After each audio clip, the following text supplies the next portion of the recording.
Hoy quiero compartir con ustedes una reflexión muy profunda, íntima y reveladora sobre una realidad que, tarde o temprano, nos alcanza absolutamente a todos. Una realidad sobre la cual existen demasiadas preguntas, muchos silencios incómodos y muy pocas respuestas claras. Hace apenas unos meses me encontraba celebrando el funeral de un hombre que había fallecido repentinamente. Era una persona muy conocida en su comunidad, respetado por muchos, con una red de relaciones muy amplia. La iglesia estaba completamente llena, familiares, amigos de toda la vida, conocidos, compañeros de trabajo. A simple vista, todos parecían profundamente afectados por su partida. Yo estaba en el altar celebrando la Santa Misa de cuerpo presente. El ataúd permanecía frente a mí, cubierto de flores, rodeado por ese silencio solemne que acompaña estos momentos. Pero mientras pronunciaba las oraciones litúrgicas, experimenté de repente algo en mi corazón que todavía hoy recuerdo con absoluta claridad. Sentí una fuerte opresión en el pecho, una angustia intensa que no parecía provenir de mí, como si una presencia intentara transmitir un mensaje urgente que necesitaba ser escuchado. Fue entonces, hijos míos, cuando percibí en mi interior algo que me estremeció el alma. Escuché con una claridad sorprendente una voz en mi espíritu que parecía decir: Padre, diles la verdad, diles que yo estoy aquí, viendo todo. Diles que ahora escucho cada palabra, que reconozco cada gesto sincero y cada gesto fingido. Diles que ahora, finalmente, conozco los corazones tal como realmente son. Aquella voz en mi corazón continuaba diciendo: Diles que sufro al ver a mi esposa llorar con amor sincero, mientras a pocos pasos de ella se encuentra alguien que en vida me traicionó. Diles que me duele observar a quienes discuten discretamente sobre la herencia junto a mi ataúd, intentando aparentar unidad delante de todos. Diles que el alma, en su funeral, contempla cosas que antes no comprendía, ve lo que ocurre, entiende las verdades ocultas y sufre por aquello que dejó sin resolver durante su vida. Cuando aquella experiencia terminó, quedé profundamente conmovido. Continué celebrando la misa, porque era mi deber sagrado hacerlo, pero algo dentro de mí había cambiado para siempre. Durante días me pregunté qué había experimentado realmente. ¿Había sido una inspiración del Espíritu Santo mostrándome una realidad espiritual oculta? ¿O había sido, de alguna forma misteriosa que escapa a nuestra comprensión, el alma de aquel hombre intentando comunicar su dolor? No tengo una respuesta definitiva para eso, pues solo Dios conoce toda la verdad. Sin embargo, de lo que sí estoy seguro es que aquella experiencia me llevó a reflexionar profundamente sobre un tema que rara vez se aborda con seriedad, un tema muy presente en los escritos de los grandes místicos y santos de la Iglesia Católica, pero que casi nunca se le explica a los fieles. Me hizo preguntarme: ¿qué experimenta realmente un alma cuando llega el momento de su propio funeral? ¿Qué puede ver? ¿Qué puede comprender? ¿Qué siente al contemplar las verdaderas reacciones de quienes permanecen en este mundo? ¿Qué ocurre cuando observa a sus seres queridos llorar sinceramente? ¿O cuando descubre traiciones que nunca conoció en vida? Precisamente sobre este misterio vamos a hablar hoy. Y lo que voy a compartir con ustedes les ayudará a comprender, de una manera mucho más profunda, la enorme importancia de nuestra vida presente, de nuestras relaciones y de aquello que dejamos pendiente mientras todavía tenemos tiempo para sanarlo. Después de ese funeral, empecé a investigar con más profundidad. Volví a los escritos de Santa Faustina Kowalska, quien tuvo revelaciones extraordinarias sobre las almas. Estudié las visiones de Santa Catalina de Génova sobre el purgatorio y revisé las enseñanzas de los padres de la Iglesia. Lo que descubrí, hermanos, es algo que va a impactarlos profundamente. Es algo que hará que nunca más vean un funeral de la misma manera y que cambiará por completo su comprensión de lo que sucede en esos momentos solemnes en los que despedimos a nuestros seres queridos. Hoy voy a hablarles de algo que la tradición mística de la Iglesia enseña, pero que rara vez se escucha, porque nos confronta y nos invita a examinar seriamente cómo vivimos y cómo tratamos a los demás. Voy a enseñarles qué experimenta el alma en esas horas cruciales, y lo más importante, cómo debemos comportarnos nosotros verdaderamente en los funerales para llevar consuelo y no dolor a quienes acaban de partir. Hijos míos, si sienten que necesitan entender estas realidades espirituales para vivir mejor y prepararse para cuando llegue su propia hora, les pido de corazón que se suscriban a este canal ahora mismo y activen la campanita. Lo que voy a enseñarles hoy puede transformar completamente su manera de ver la vida y la eternidad. Y les pido un favor inmenso: compartan este video con toda su familia. Envíenlo a ese familiar o amigo que asiste a los velorios solo por compromiso social, sin conciencia espiritual de lo que realmente sucede allí. Imaginen el bien inmenso que pueden hacer si, al escuchar este mensaje, alguien que aman cambia su actitud, deja las apariencias y acude a orar con sinceridad por un alma que lo necesita. Comencemos entendiendo, a la luz de la doctrina católica, qué sucede exactamente en ese paso misterioso que llamamos muerte. ¿Qué puede ver? ¿Qué puede comprender? ¿Qué puede sentir al contemplar las reacciones de quienes permanecen en este mundo? ¿Qué ocurre cuando observa a sus seres queridos llorar? ¿Qué siente cuando descubre sentimientos que nunca fueron expresados en vida? ¿Qué sucede cuando ves reconciliaciones que llegaron demasiado tarde o conflictos que continúan incluso después de su partida? ¿Cómo contempla a quienes lo honran sinceramente y a quienes pronuncian palabras de afecto mientras guardan algo completamente distinto en el corazón? Precisamente sobre esta reflexión vamos a hablar hoy, y lo que voy a compartir con ustedes puede ayudarles a comprender de una manera más profunda la importancia de nuestra vida presente, de nuestras relaciones y de aquello que dejamos pendiente mientras todavía tenemos tiempo para resolverlo. Y después de ese funeral empecé a investigar con más profundidad este tema que siempre me había fascinado. Leí nuevamente los escritos de Santa Faustina Kowalska, que tuvo revelaciones extraordinarias sobre lo que pasa con las almas después de la muerte. Estudié las visiones de Santa Catalina de Génova sobre el purgatorio. Revisé las enseñanzas de los santos padres de la Iglesia sobre el estado del alma. Inmediatamente después de la muerte, consulté con otros sacerdotes exorcistas que tienen más experiencia que yo en estos temas del mundo espiritual.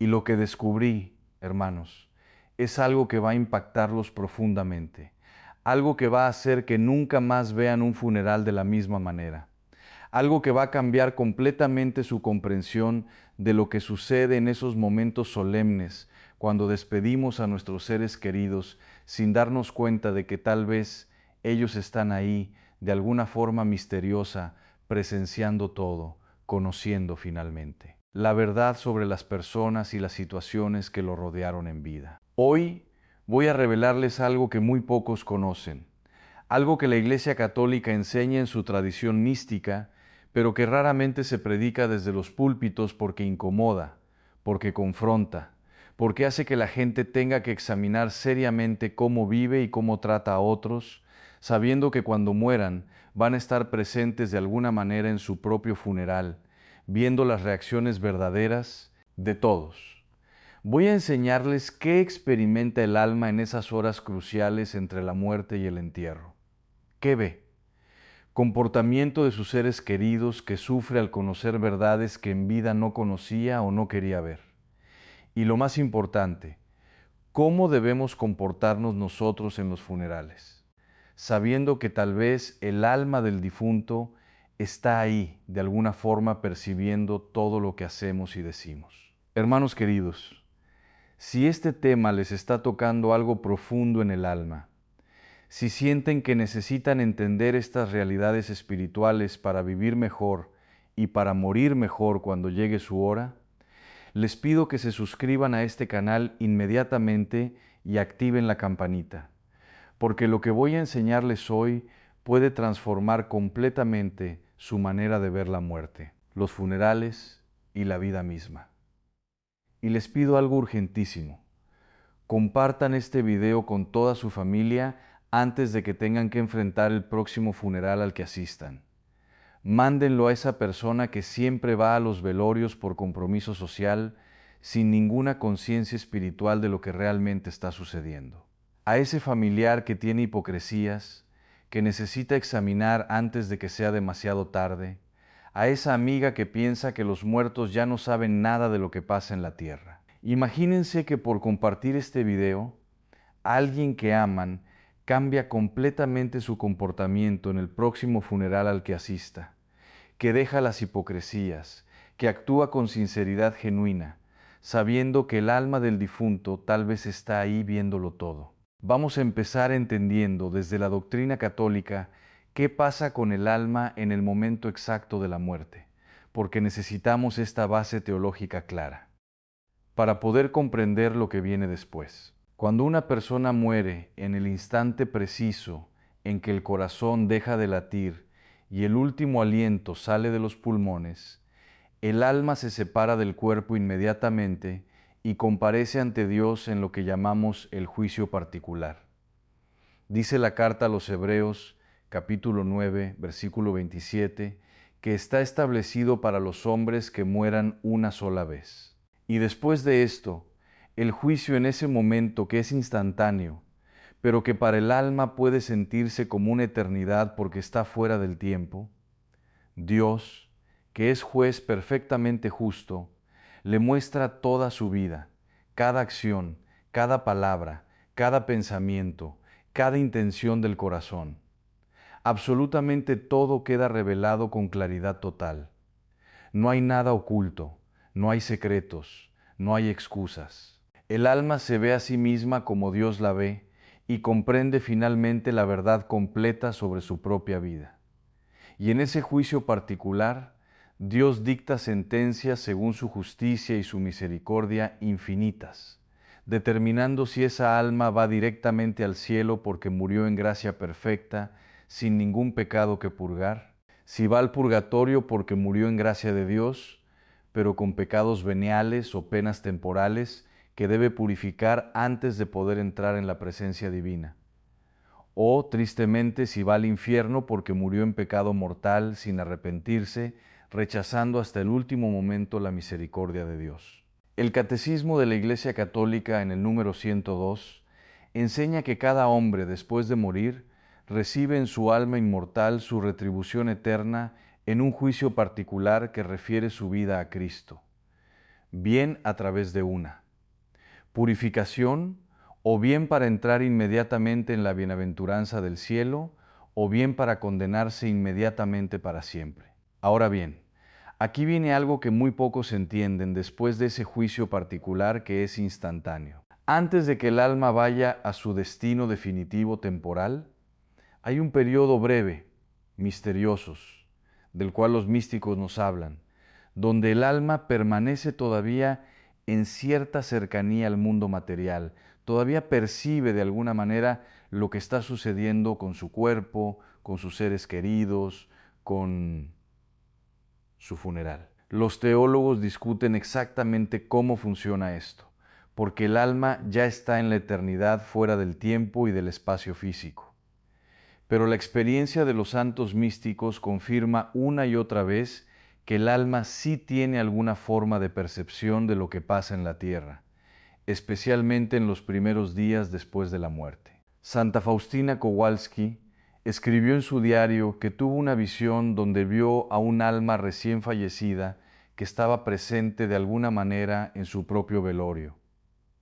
Y esa alma sufría tremendamente viendo las hipocresías, las falsedades, las peleas que estaban sucediendo entre sus familiares mientras aparentaban estar de luto. Santa Catalina de Génova, que es una de las mayores autoridades en la Iglesia sobre el tema del purgatorio, escribió que las almas que van al purgatorio pasan por un momento de tremenda claridad, donde comprenden finalmente todas las verdades que en vida no comprendieron o no quisieron ver. Y esa comprensión incluye conocer finalmente los corazones verdaderos de las personas que las rodearon, saber quién las amó sinceramente y quién solo fingía amarlas, descubrir las traiciones que no conocieron en vida, verlas, mentiras que creyeron como verdades y las verdades que rechazaron como mentiras. Y todo esto sucede en ese periodo breve entre la muerte y cuando el alma comienza su purificación en el purgatorio o su gozo en el cielo. Y frecuentemente coincide exactamente con los días del velorio, del funeral, del entierro. Entonces, hermanos, cuando ustedes están en un funeral, cuando están frente a ese ataúd cerrado o abierto según la costumbre, cuando participan de esa mesa de cuerpo presente, cuando van al cementerio para el entierro, existe la posibilidad muy real de que el alma de esa persona esté de alguna manera presente, no físicamente, por supuesto, no como un fantasma vagando por el lugar, sino presente en el sentido de que Dios le permite percibir lo que está sucediendo, ver a las personas que vinieron, escuchar lo que dicen, conocer lo que realmente sienten en sus corazones. Y esto, hermanos, debería cambiar completamente. Nuestro comportamiento en los funerales debería ser que dejemos toda hipocresía, toda falsedad, toda actuación, porque si el alma está ahí viéndolo todo, entonces nuestras máscaras no sirven de nada. Nuestras mentiras quedan expuestas, nuestra falta de sinceridad queda revelada. Y ahora voy a contarles específicamente qué sufre el alma cuando está presente en su propio funeral, viendo y conociendo cosas que en vida no sabía. Esto está basado en las revelaciones de los místicos y en la experiencia pastoral de sacerdotes santos que han tratado con estos temas. Primero, el alma sufre tremendamente cuando ve hipocresía en su funeral, cuando ve personas que en vida la trataron mal, que le hicieron daño, que la traicionaron, que hablaron mal de ella a sus espaldas y ahora están ahí llorando con lágrimas falsas, abrazando a la viuda o a los hijos con cariño fingido, dando pésames con palabras huecas, todo por quedar bien socialmente, por cumplir con las apariencias, por no quedar mal con la gente. Alma que ahora tiene claridad espiritual perfecta, que puede ver los corazones como Dios los ve, sufre viendo esa falsedad, sufre sabiendo que esas personas nunca la amaron de verdad, que su presencia en el funeral es puro teatro, pura conveniencia social. Santa Gertrudis, la Grande, tuvo una visión donde vio a un alma recién fallecida que lloraba angustiada en su propio funeral, no por su propia situación, sino por la hipocresía de los presentes. El Señor le mostró a Santa Gertrudis que esa alma podía ver claramente quiénes estaban ahí por amor genuino y quiénes estaban por apariencias y el sufrimiento del alma. Viendo la falsedad de personas que ella había considerado amigas en vida era tremendo. Segundo, el alma sufre cuando ve a sus seres queridos peleándose por la herencia, por las posesiones materiales, por el dinero, mientras el cuerpo todavía no está ni siquiera enterrado. ¿Cuántas familias he visto donde el velorio todavía no termina? Ya están discutiendo en voz baja sobre quién se queda con la casa, con el carro, con las joyas, con las cuentas bancarias. ¿Cuántas veces he visto hermanos que aparentan consolarse mutuamente, pero en realidad están calculando mentalmente cuánto les va a tocar de la herencia, planeando cómo van a pelear por su parte, pensando más en lo material que en el alma de su ser querido que acaba de partir?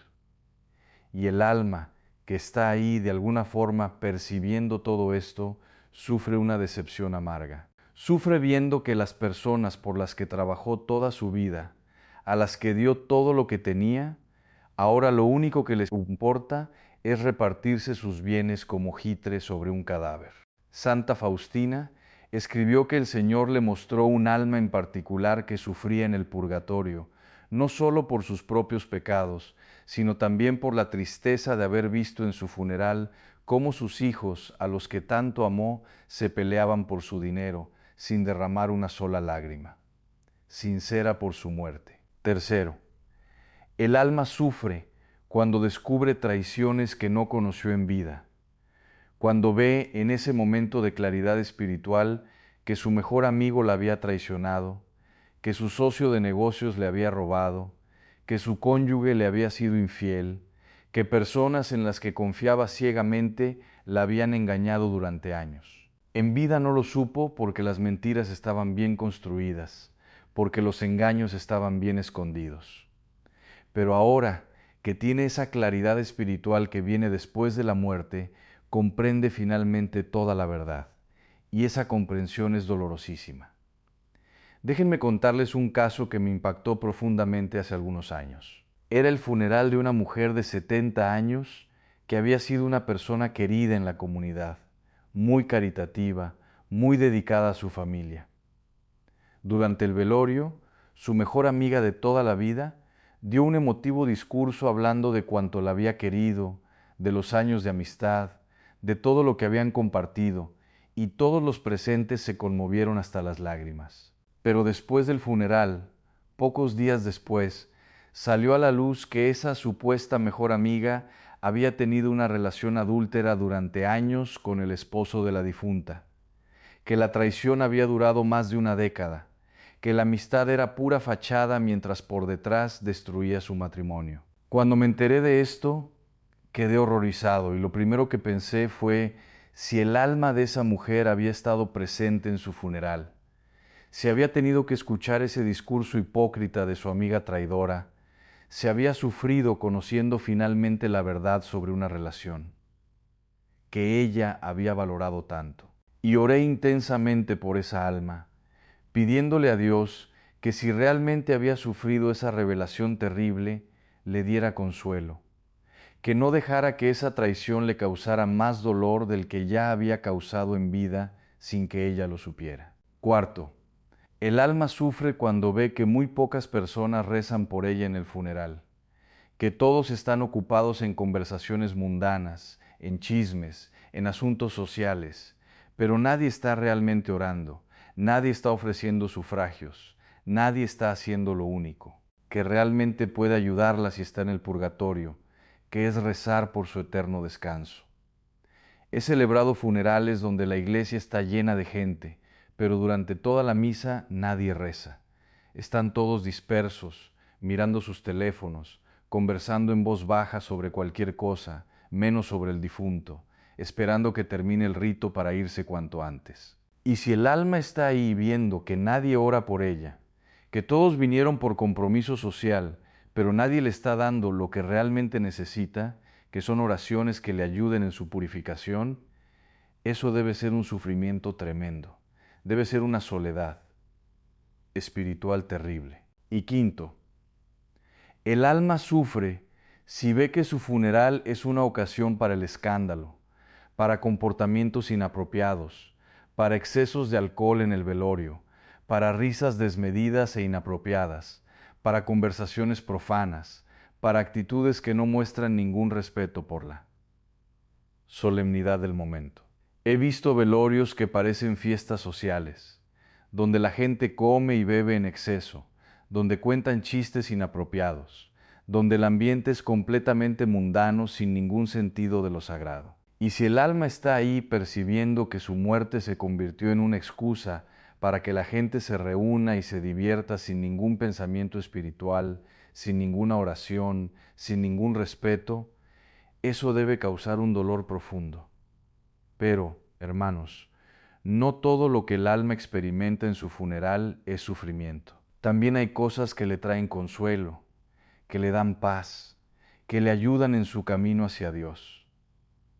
El alma se consuela profundamente cuando ve amor genuino en su funeral, cuando ve a personas que lloran con lágrimas sinceras, no por apariencia, sino porque realmente están sufriendo la pérdida, cuando ve que hay alguien ahí que verdaderamente la amó y que su dolor es auténtico. Santa Faustina escribió que vio un alma en el purgatorio que tenía una paz especial.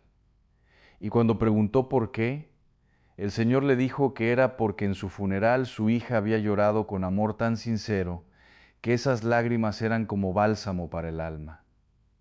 El dolor genuino de quienes nos aman no es algo negativo para el alma. Al contrario, es una confirmación de que nuestra vida tuvo valor, de que importamos a alguien, de que dejamos amor verdadero en la tierra. El alma se consuela cuando ve visiones sinceras en su funeral, cuando ve a personas que están ahí no por compromiso, sino para rezar de verdad. Cuando escucha el rosario que rezan por ella, cuando participa de alguna manera de la misa que se celebra por su eterno descanso, cuando sabe que sus seres queridos van a seguir orando por ella después del funeral, que van a mandar celebrar misas, que van a hacer sacrificios por su alma santa. Catalina de Génova escribió que las almas del purgatorio perciben las oraciones que se hacen por ellas como gotas de agua fresca que caen sobre ellas en medio de sufrimiento, como luz que ilumina su oscuridad. ¿Y si esas oraciones comienzan? Desde el mismo funeral, entonces el alma empieza a recibir ese alivio desde el primer momento.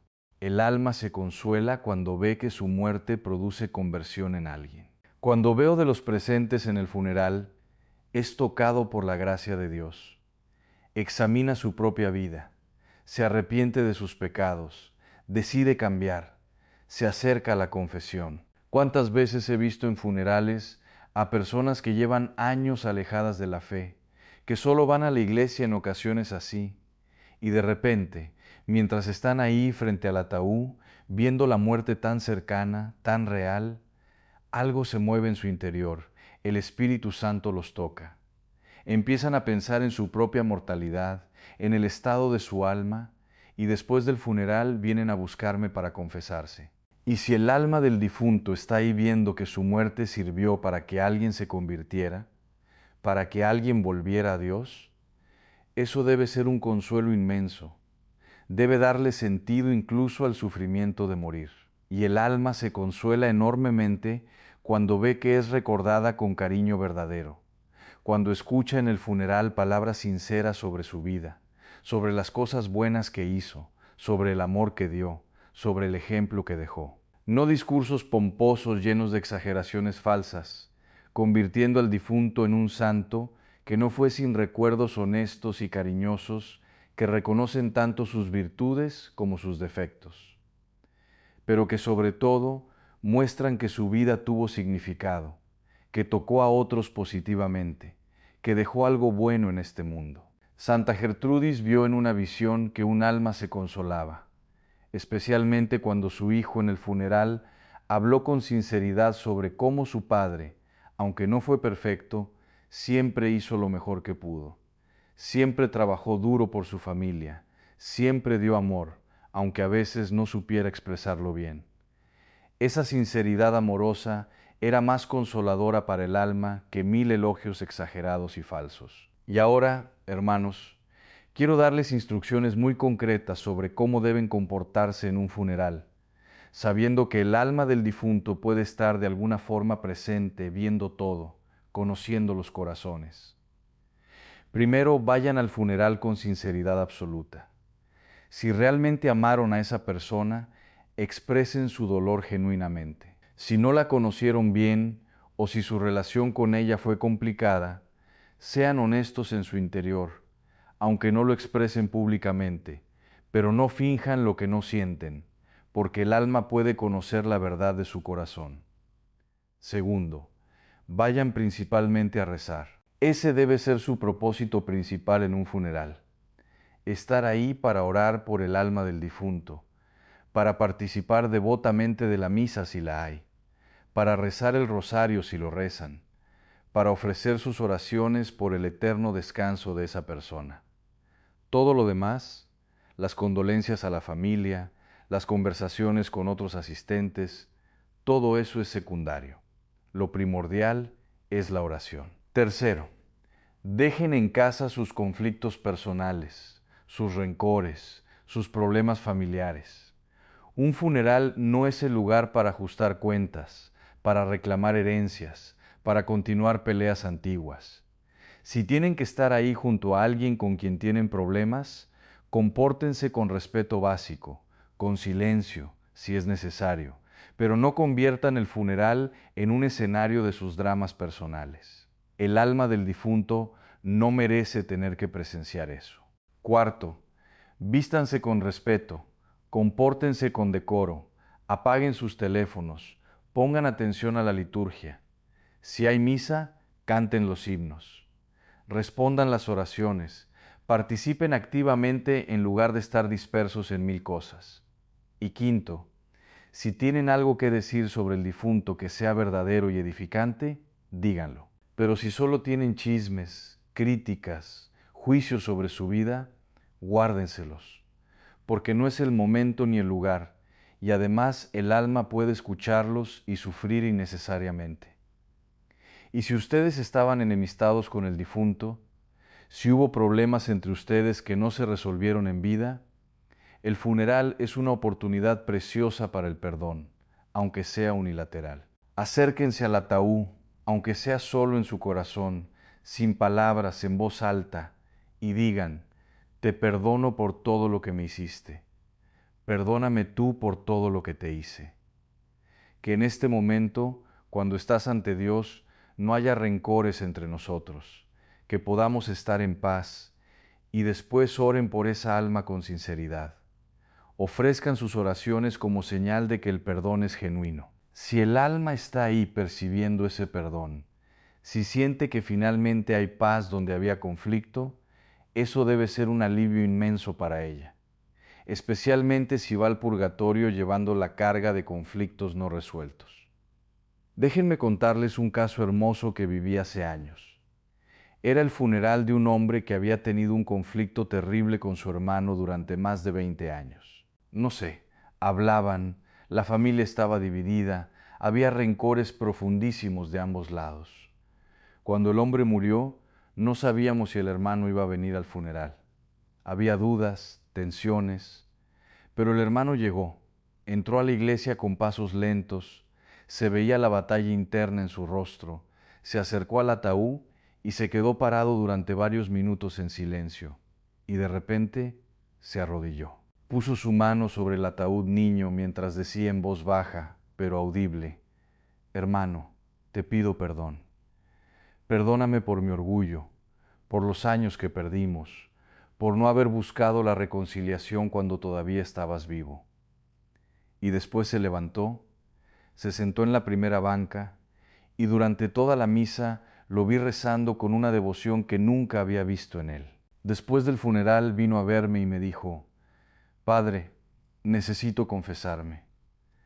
Han sido 20 años de rencor que tengo que soltar, y hoy siento que mi hermano está en paz, y yo también quiero estarlo. Ese perdón, esa reconciliación, aunque llegó tarde, aunque el otro ya no estaba vivo para responder, tuvo un efecto transformador, tanto para el alma del difunto, si estaba ahí percibiéndolo, como para el hermano vivo que finalmente pudo liberarse de esa carga. Y ahora, hermanos, quiero hablarles de algo más que va a sorprenderlos. Es que no solo en el funeral, sino también en los días y semanas siguientes, el alma puede percibir de alguna manera si sus seres queridos continúan recordándola, si siguen rezando por ella, si mandaron celebrar misas, si cumplen las promesas que le hicieron. Santa Faustina escribió sobre almas del purgatorio que se quejaban de que sus familias los lloraron mucho en el funeral, pero después los olvidaron completamente. No rezaron más por ellos, no mandaron celebrar ni una misa, los dejaron abandonados espiritualmente, y esas almas sufrían no solo por su propia purificación, sino también por ese abandono, por saber que en la tierra ya nadie se acordaba de ellas, que para sus familiares era como si nunca hubieran existido una vez pasado el funeral. Por eso, hermanos, no basta con ir al funeral, no basta con llorar ese día, no basta con dar el pésame, y ya tienen que continuar ayudando a esa alma con sus oraciones constantes, con misas regulares, especialmente las 30 misas gregorianas que tienen una eficacia especial, con sacrificios ofrecidos por ella, con limosnas dadas en su nombre, Esa es la verdadera prueba de amor. No las lágrimas en el funeral, que pueden ser sinceras pero pasajeras, sino la fidelidad en la oración durante meses y años hasta que tengan certeza moral de que esa alma ya salió del purgatorio y está en el cielo. Y para terminar, hermanos, quiero que reflexionemos sobre algo que debería cambiar completamente nuestra manera de vivir. Y es que un día nosotros vamos a ser el difunto en el ataúd. Un día va a ser nuestro funeral. Un día va a ser nuestra alma la que esté ahí de alguna forma viendo todo, conociendo los corazones, descubriendo verdades que en vida no conocimos. ¿Qué queremos ver en nuestro funeral? ¿Qué queremos que la gente diga de nosotros? ¿Qué queremos descubrir sobre las personas que nos rodearon? Si la respuesta a estas preguntas nos incomoda, si nos damos cuenta de que estamos viviendo de tal manera que nuestro funeral va a revelar cosas horribles, traiciones, hipocresías, falta de amor genuino, entonces es hora de cambiar ahora mientras todavía hay tiempo. Hora de vivir de tal manera que cuando llegue nuestro funeral podamos estar en paz viendo que dejamos amor verdadero, que las personas que lloran lo hacen sinceramente, que nuestra vida tuvo significado positivo. Compartan este mensaje, hermanos, con urgencia, que llegue a cada persona antes de que tenga que ir a otro funeral, que llegue a quienes necesitan examinar sus hipocresías, que llegue a todos para que aprendan a comportarse correctamente en esos momentos solemnes, sabiendo que el alma puede estar ahí viendo todo. Oremos juntos, en el nombre del Padre, del Hijo y del Espíritu Santo. Amén. Señor Jesucristo, ten misericordia de las almas, de todos los que han partido de esta vida, especialmente de aquellos que sufrieron en sus funerales viendo hipocresías, traiciones, falta de oración sincera. Consuela esas almas. No permitas que el sufrimiento adicional de esas revelaciones les cause más dolor del necesario. Y a mí, Señor, enséñame a vivir de tal manera que cuando llegue mi funeral pueda estar en paz, sabiendo que viví con sinceridad, que amé, que dejé algo bueno en este mundo. Enséñame a comportarme correctamente en los funerales de otros con sinceridad, con oración genuina, con respeto profundo, que nunca se halló causa de sufrimiento adicional. Para un alma que acaba de partir. Virgen María, consuelo de los afligidos, acompaña a todas las almas en esos momentos difíciles cuando están presentes en sus propios funerales. Dales paz, dales la certeza de tu amor materno. Amén. Hermanos queridos, vayan en paz llevando en el corazón esta enseñanza profunda. Vivan sabiendo que la muerte revelará todas las verdades. Prepárense para ese momento, viviendo con sinceridad y amor genuino. Los bendigo en el nombre del Padre, del Hijo y del Espíritu Santo. Amén. Hermanos míos, hijos queridos en Cristo Jesús, hace apenas 3 días recibí en mi parroquia una mujer de 52 años, madre de familia católica de toda la vida, que llegó temblando con los ojos llenos de terror. Me dijo: Padre, en mi casa están pasando cosas que no puedo explicar. Se escuchan pasos en la madrugada. Mis hijos tienen pesadillas. Todas las noches mi esposo se ha vuelto violento sin razón. Huele a azufre en la sala. Los cuadros se caen de las paredes. Y yo siento como si algo me oprimiera el pecho cuando trato de rezar. Cuando le pregunté si había permitido la entrada de algo a su hogar, comenzó a llorar y confesó: Padre, hace 6 meses una vecina me regaló una estatuilla que según ella me traería prosperidad. La puse en la sala porque me pareció bonita. También mi hermana me dio unas hierbas para poner debajo de la cama para que mi esposo no me fuera infiel. Y Padre, perdóneme, pero fui una vez con una señora que lee las cartas porque quería saber sobre el futuro de mis hijos. Hermano, ¿saben lo que descubrí cuando visité esa casa para bendecirla? Esa estatuilla era un ídolo consagrado a una entidad demoníaca. Las hierbas habían sido utilizadas en un ritual de brujería, y esa lectura de cartas había abierto una puerta espiritual que permitió la entrada de espíritus inmundos a ese hogar. En ese momento entendí algo que hoy quiero gritarles con toda la fuerza de mi alma. Nuestros hogares están bajo ataque espiritual, y la mayoría de los católicos no tienen ni idea de cómo defenderse. Según estudios recientes, el 60% de los católicos en América Latina han consultado al menos una vez en su vida a curanderos, tarotistas o han participado en rituales de limpieza que no son católicos. El 40% tiene en su casa objetos que fueron regalados o comprados sin saber que tienen consagraciones demoníacas. Y menos del 5% sabe cómo usar correctamente los salmos como arma de guerra espiritual para proteger su hogar. Hermanos, estamos viviendo en una generación donde el demonio ha logrado infiltrarse en nuestras propias casas y muchos católicos están abriendo puertas sin saberlo. Hoy en este video que Dios me ha inspirado a grabar, voy a revelarte 7 salmos poderosísimos que han sido utilizados por la Iglesia durante 2000 años para limpiar hogares, expulsar demonios, romper maldiciones y establecer protección divina sobre las familias. Pero no te daré solo los números de los salmos, no. Voy a enseñarte exactamente cómo activarlos, cuándo usarlos, qué palabras decir y sobre todo voy a advertirte de los errores mortales que cometen muchos católicos que rezan estos salmos sin estar en gracia de Dios y terminan peor de lo que estaban. Porque, escúchame bien, un salmo rezado por alguien en pecado mortal no solo no tiene poder, sino que puede provocar que los demonios se enfurezcan aún más. Ahora bien, hermano, si este mensaje está tocando tu corazón en este momento, si estás sintiendo que Dios te trajo a este video porque en tu hogar están pasando cosas extrañas, porque hay opresión espiritual, porque tus hijos están siendo atacados en sus sueños, porque sientes que entraste a tu casa y hay una atmósfera pesada, una presión que no puedes explicar, entonces te pido con toda la autoridad sacerdotal que Dios me ha dado, suscríbete ahora mismo a este canal y activa la campanita de notificaciones. ¿Por qué te lo pido? No es por vanidad, no es por números, es porque hay millones de almas que están siendo devoradas por el enemigo en este momento.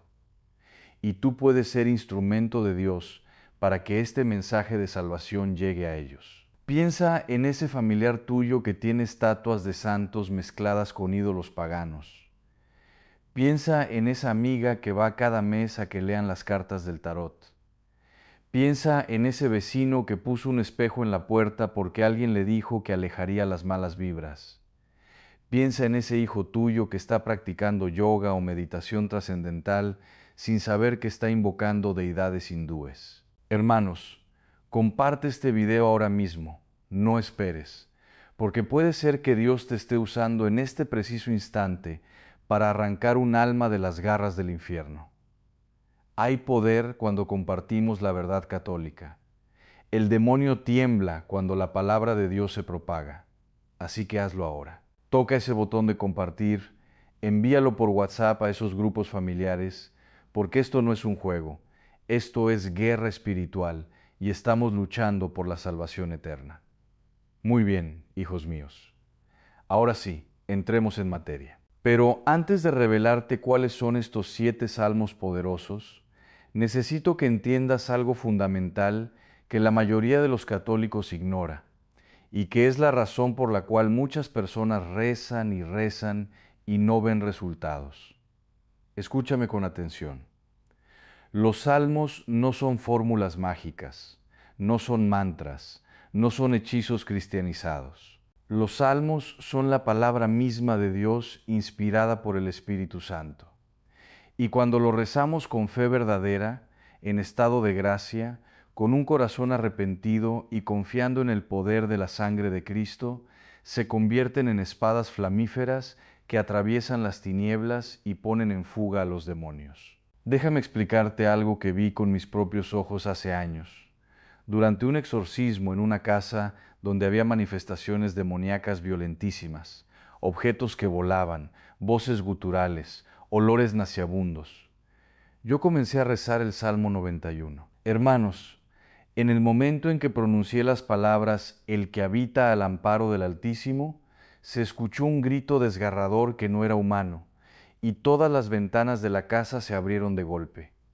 Cuando llegué al versículo que dice «Sobre el león y la víbora caminarás, pisotearás al cachorro del león y al dragón», el demonio que estaba atormentando a esa familia comenzó a gritar «¡Basta! ¡No sigas!». Esas palabras nos queman. Y así fue como esa casa fue liberada. Pero también he visto el caso contrario. Una familia que rezaba el Salmo 23 todos los días, pero vivían en adulterio. El esposo tenía un amante, la esposa robaba en su trabajo, los hijos consumían drogas, rezaban el Salmo, pero vivían en pecado mortal. ¿Sabes qué pasó? La opresión demoníaca en esa casa aumentó. ¿Por qué? Porque estaban burlándose de Dios. Estaban usando su palabra como si fuera un amuleto mientras vivían en rebeldía total contra sus mandamientos. Y el demonio, hermanos, no le teme a las palabras vacías. El demonio le teme a la santidad. Le teme a un alma en gracia. Le teme a quien está cubierto por la sangre de Cristo a través de los sacramentos. Por eso, antes de darte estos 7 salmos, necesito hacerte un examen de conciencia urgente. ¿Cuándo fue la última vez que te confesaste? Y no me digas que hace 6 meses, 1 año, 5 años. Hermanos, si van a usar estos salmos para limpiar su hogar del mal, primero necesitan limpiar su alma del pecado. Dice San Pablo en su carta a los Efesios, capítulo 6, versículo 12, porque nuestra lucha no es contra sangre ni carne, sino contra principados, contra potestades, contra dominadores de este mundo de tinieblas, contra espíritus de maldad en las regiones celestes. Esta es una guerra espiritual, y no puedes entrar a la batalla con el uniforme sucio. Imagínate que eres un soldado que va a enfrentar al enemigo, pero tu armadura está oxidada, tu escudo tiene agujeros, tu espada está rota. Así es como estás cuando intentas enfrentar al demonio estando en pecado mortal. El pecado mortal es la puerta de entrada del enemigo. Es la brecha en tus murallas. Es la invitación que le das a los espíritus inmundos para que establezcan fortalezas en tu vida y en tu hogar. He visto casos dolorosísimos en mi ministerio. Una señora que vino a pedirme que bendijera su casa porque sentía presencias malignas. Cuando le pregunté si vivía en gracia de Dios, me confesó que llevaba 20 años sin comulgar porque estaba divorciada y vuelta a casar sin anulación eclesiástica. Hermanos, estaba viviendo en adulterio público y pretendía que Dios limpiara su casa mientras ella se negaba a limpiar su corazón. Le dije, con todo el amor, pero con toda la firmeza, hija mía, primero necesitas arreglar tu situación matrimonial. Mientras vivas en pecado grave, los demonios tienen derecho legal sobre tu vida y tu hogar. No importa cuántos almorreces, no importa cuánta agua bendita pongas, ellos no se van a ir porque tú misma les estás dando permiso de quedarse con tu estilo de vida. Suena duro, sí, pero es la verdad, y la verdad nos hace libres. Dice Jesús en Juan 8:32, no puedo endulzarte el mensaje cuando tu alma está en peligro eterno. Soy tu Padre espiritual, y mi deber es decirte la verdad aunque duela, porque prefiero que te duela ahora y te salves, a que te sientas cómodo ahora y te condenes para siempre. Entonces, primer paso antes de usar estos salmos, confesión sacramental. Ve con un sacerdote, abre tu corazón, confiesa todos tus pecados con verdadero arrepentimiento, recibe la absolución, cumple la penitencia, y ahí sí, hermanos, ahí sí tendrás el poder espiritual para usar estos salmos como armas contra el infierno. Porque cuando sales del confesionario, sales cubierto por la sangre de Cristo. Tu alma brilla con la gracia santificante. Los ángeles te acompañan y los demonios huyen despavoridos porque ven en ti la imagen de Cristo resucitada. Segundo paso, debes identificar y eliminar todo objeto maldito de tu casa. Y aquí, hijos míos, aquí es donde muchos católicos fallan miserablemente, porque tienen sus casas llenas de ídolos, amuletos, objetos de brujería, y luego se preguntan, ¿por qué sus hogares están oprimidos? Escúchame bien. No puedes tener un altar a la Santa Muerte en tu sala, pretender que el Espíritu Santo habite en tu casa. No puedes tener estatuillas de Buda o de Ganesh en tu recámara y esperar que el ángel de la guarda proteja a tus hijos. No puedes tener pirámides energéticas, cuarzos consagrados en rituales New Age, mandalas tibetanos, atrapasueños indígenas a cerraduras en la puerta, espejos para alejar energías y luego quejarte de que sientes presencias malignas. Déjame contarte un caso que me partió el corazón. Una familia devota iban a misa todos los domingos, rezaban el rosario, tenían imágenes sagradas por toda la casa, pero la hija adolescente comenzó a tener ataques de pánico, pesadillas horribles, donde veía demonios y hasta intentó suicidarse 2 veces. Cuando fui a bendecir la casa, el Espíritu Santo me guió a revisar la recámara de la muchacha. ¿Sabes qué encontré? Debajo de su cama escondido había un libro sobre brujería Wicca que una amiga del colegio le había prestado. En su closet había un amuleto de protección que compró en una feria esotérica, y en su teléfono tenía una aplicación de tarot que consultaba todas las noches antes de dormir. Cuando le mostré eso a los padres, no podían creerlo. Su hija estaba abriendo portales demoníacos en esa recámara. Cada noche quemamos todo eso, confesamos los pecados de idolatría y adivinación. Hicimos una limpieza espiritual profunda de esa casa y en 3 días la muchacha comenzó a sanar. En 3 semanas estaba completamente restaurada. En 3 meses estaba evangelizando a sus compañeras sobre los peligros del ocultismo. Gloria a Dios. Pero, hermanos, esto solo sucedió porque identificamos y eliminamos la raíz del problema.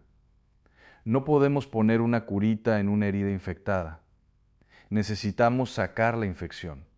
Y la infección en nuestros hogares son esos objetos que han sido consagrados, dedicados o fabricados para honrar a falsos dioses, para invocar espíritus, para manipular energías ocultas. Ahora, ¿cómo sabes si un objeto en tu casa es maldito? Primera señal. Si fue adquirido, regalado, fabricado en contextos de brujería, santería, New Age, religiones orientales no cristianas, espiritismo. Segunda señal. Si al tenerlo cerca sientes inquietud espiritual, pesadez, miedo sin razón. Tercera señal. Si desde que llegó ese objeto a tu casa comenzaron problemas inexplicables, enfermedades raras, accidentes, peleas, división familiar. Cuarta señal. Si cuando intentas deshacerte de él sientes resistencia interna como si algo te impidiera hacerlo. He visto personas que me dicen, Padre, yo sé que esta estatua no es cristiana, pero es que me la regaló mi abuela antes de morir y tengo apego sentimental. Hermanos, ¿qué vale más? ¿Un objeto sentimental o la paz de tu hogar? ¿Qué vale más? ¿Un recuerdo material o la paz? Salvación de tu alma. Jesús fue clarísimo en Mateo 5 y 29:0. Si tu ojo derecho te es ocasión de caer, sácalo y arrójalo de ti. Más te conviene que se pierda uno de tus miembros y no que todo tu cuerpo sea arrojado al infierno. Y si tu mano derecha te es ocasión de caer, córtala y arrójala de ti. Más te conviene que se pierda uno de tus miembros y no que todo tu cuerpo vaya al infierno. Si el Señor nos pide cortar partes de nuestro cuerpo antes que pecar, ¿no crees que debemos tirar objetos materiales que están poniendo en riesgo nuestra vida espiritual? Entonces, antes de rezar los 7 salmos, revisa tu casa habitación por habitación. Pide al Espíritu Santo que te revele qué cosas deben salir. Y cuando identifiques esos objetos malditos, no los vendas, no los regales, no los dones a nadie, porque estarías pasando la maldición a otra persona. Destrúyelos, quémalos. Si es posible, rómpelos. Y mientras lo haces, Renuncia verbalmente a todo pacto, toda dedicación, toda consagración que haya sido hecha sobre esos objetos. Di en voz alta: en el nombre de Jesucristo, rompo todo pacto demoníaco asociado a este objeto. Renuncio a toda influencia de espíritus inmundos. Cubro mi hogar con la sangre del Cordero. Amén. Tercer paso: conseguir agua bendita, auténtica. No cualquier agua, hermanos. Agua que haya sido bendecida por un sacerdote católico ordenado válidamente con la oración oficial de la Iglesia. No aguas que venden en tiendas esotéricas. No aguas energizadas por curanderos. No aguas con hierbas mágicas. Agua bendita católica. Esta agua es un sacramental poderoso que ha sido utilizado por la Iglesia desde los tiempos apostólicos para ahuyentar demonios y purificar espacios en el ritual de bendición del agua. El sacerdote pide a Dios que ese agua se convierta en instrumento de protección contra las acechanzas del enemigo. Y créanme, hermanos, los demonios le tienen verdadero pánico al agua bendita. He visto en exorcismos cómo las personas poseídas gritan y se retuercen cuando son rociadas con agua bendita, mientras que no reaccionan igual con agua común. ¿Por qué? Porque el agua bendita lleva la bendición de la Iglesia.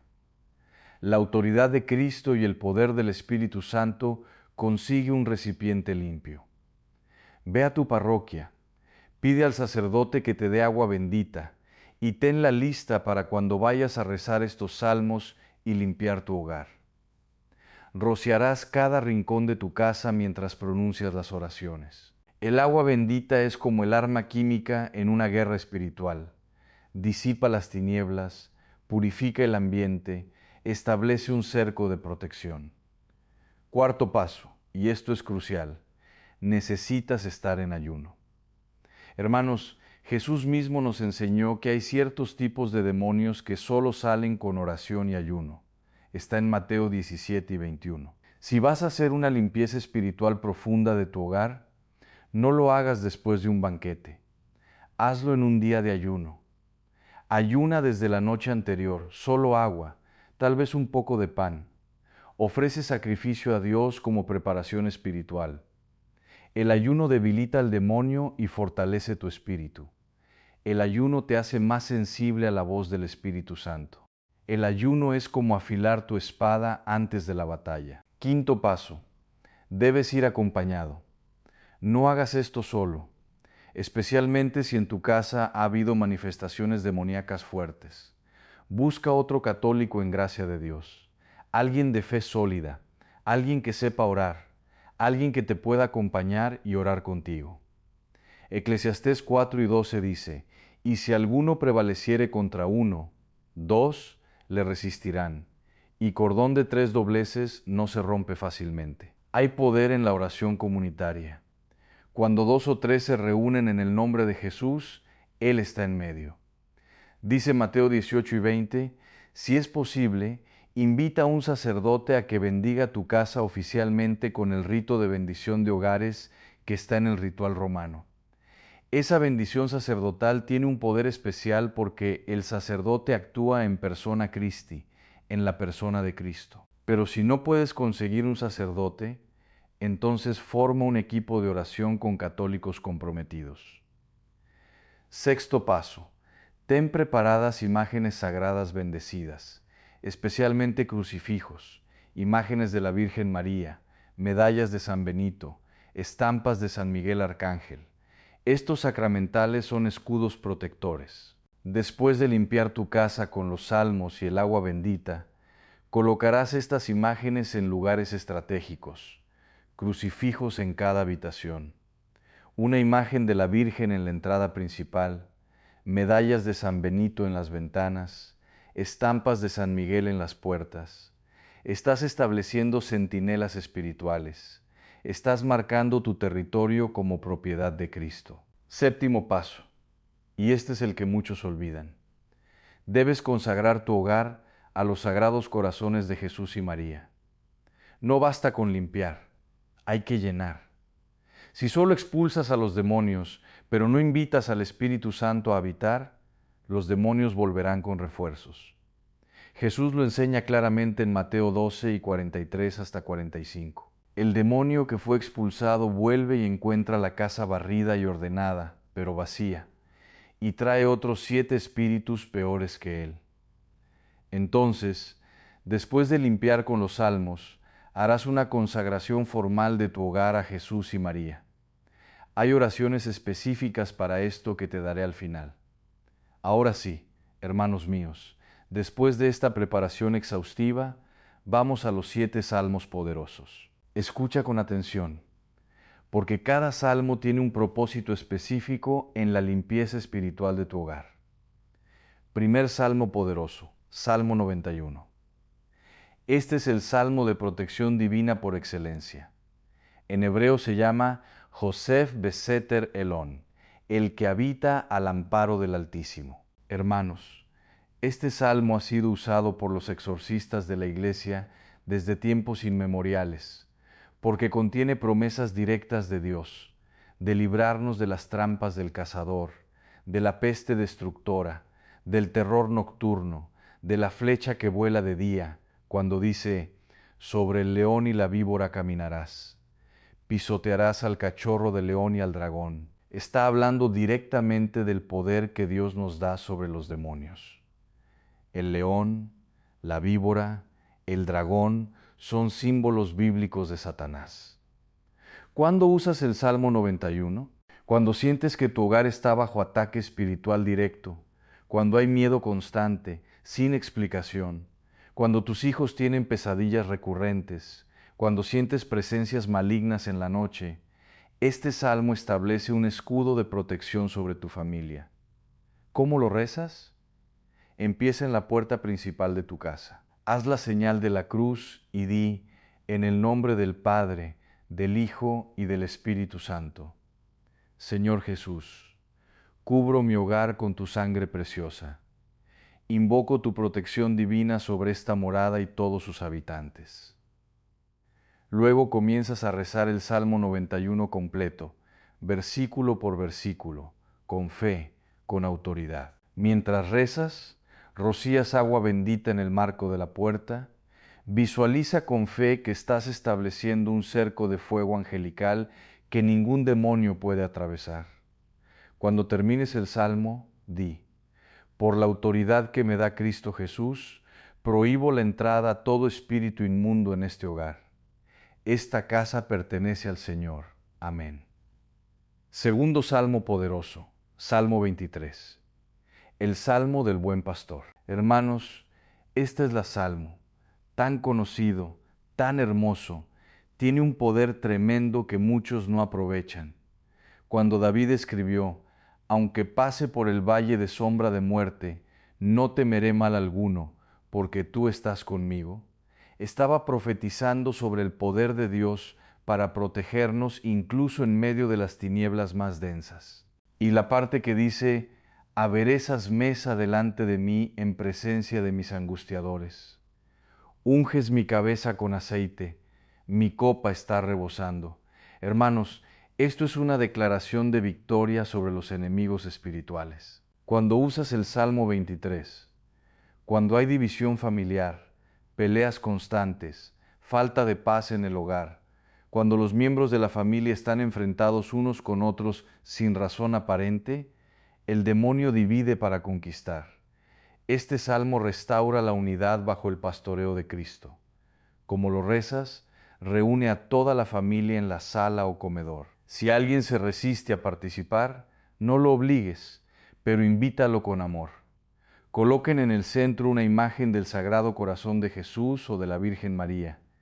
Enciendan una vela bendita. Tómense de las manos formando un círculo. El padre o madre de familia o el católico más comprometido espiritualmente dirige la oración.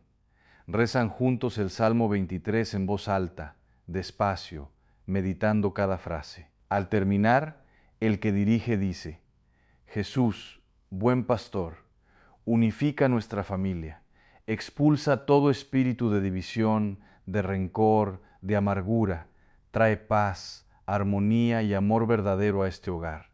Que tu Espíritu Santo nos gobierne. Amén.